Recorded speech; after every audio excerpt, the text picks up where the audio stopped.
In the late 1700s, experiments in breeding sheep had developed a breed that could survive the harsh conditions of northern Scotland. They are called the Cheviots.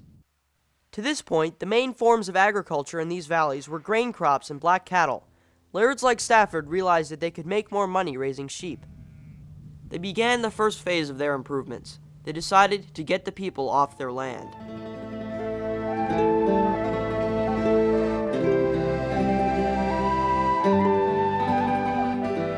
At the time, the people of the Highlands lived on communal farms. Here we are in Arnall on the Isle of Lewis. Behind me is what was called a black house. These houses were lived in by crofters for centuries in Scotland. As you can see, the roof was made out of thatch with stones hung over it to keep it from blowing away. Right here is a pile of peat. Peat was used for heating and cooking and was put in the middle of the floor, a small fire. This particular black house is being kept as a museum to show how people lived. In this area, black houses were used until just a couple of decades ago. This is an open peat fire. This is where the family would gather to cook their meals after a long work day. In here is the entranceway where the chickens were kept, and in here is where the cattle was kept. As you can see, there's stables and a drain going off to the outside. Because this house is available, one can sit and try to understand what life was like in the homes up here in the early 19th century. This part of their lives is almost imaginable, but the next phase is not. This is Strathnavor in Sutherland, Scotland. In 1814, the people here were brutally evicted by the first Duke of Sutherland's henchmen, led by a man named Patrick Seller. A stonemason named Donald MacLeod was a witness to these evictions. By his account, there were 300 homes burning in the night. Entire townships were burned out. The residents were sent walking north towards the sea. Below me on this plateau was the township of Arnall. All that remains are piles of stones which made up the houses and other buildings. The tenants shared their kilns. They shared their stables and barns. It was a hard life, but one they had lived for hundreds of years, in this valley, only to be thrown out and replaced by sheep.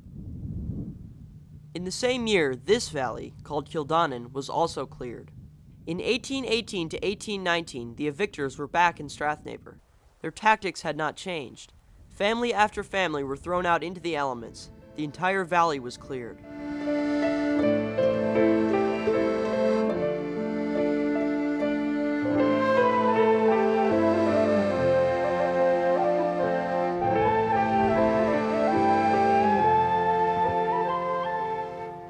The tenants were driven to the coast.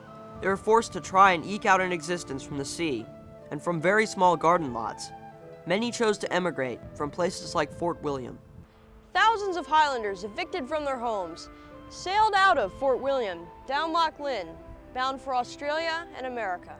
Meanwhile, back in Sutherland, those evicted tenants who did not emigrate were scraping to make a living. Part of Lord Stafford's plans for improvement was to build a distillery. This distillery was built in 1819 and was in operation until 1983. A new distillery has been built on the site. We toured the process to see how they make single malt Scotch whiskey. The tour there is very informative. They told us how the grain is smoked over peat fires, then put into bins for fermentation. Then how that is distilled into spirits.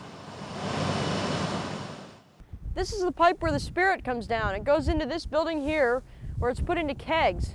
The kegs are then rolled over to these buildings where they're stored from 14 to 24 years, and that's where whiskey comes out. The whiskey ages and absorbs flavor from the casks in which it is stored. While Clynelish has earned a reputation for fine single malts over the years, it in no way put a dent in the unemployment created by the clearances. In the Strathnavor clearance of 1818 to 1819, the parish minister, Reverend Donald Sage, sympathized with the tenants. But there was nothing that he could do. As the eviction date approached, he left the valley. His house and church were left in ruins. We trek up to where his mission had been. It is a place called Auchness, the English translation for the Gaelic name that means cascade by the cornfield. Now just ruins of what was a simple mission, an outpost for the Church of Scotland. As I walk around where people came for guidance from the man of God, who was unable to help them, I wonder how the church could turn its back on the tenants. How was it that the powers that be in the church allowed such things to happen to their flock?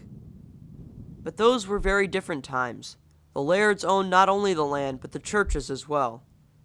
They ordered the ministers to tell the people that their evictions were God's will. The lairds used the church to remove the people from their Gaelic past.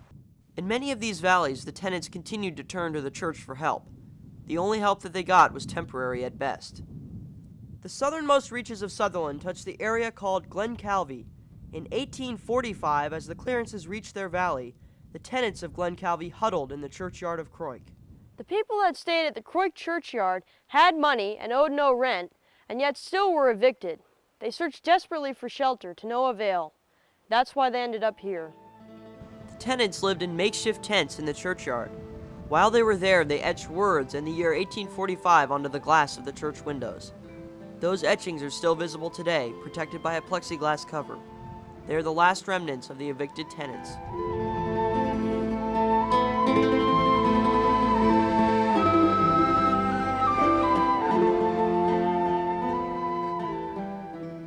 And in places like Kildonan, and in beautiful Strathnaver, there is no trace of the Gaelic past, the defeaters of the Romans, the protectors of the British Empire. They are replaced by a new sentry on duty, who almost mockingly decries our return to the valley.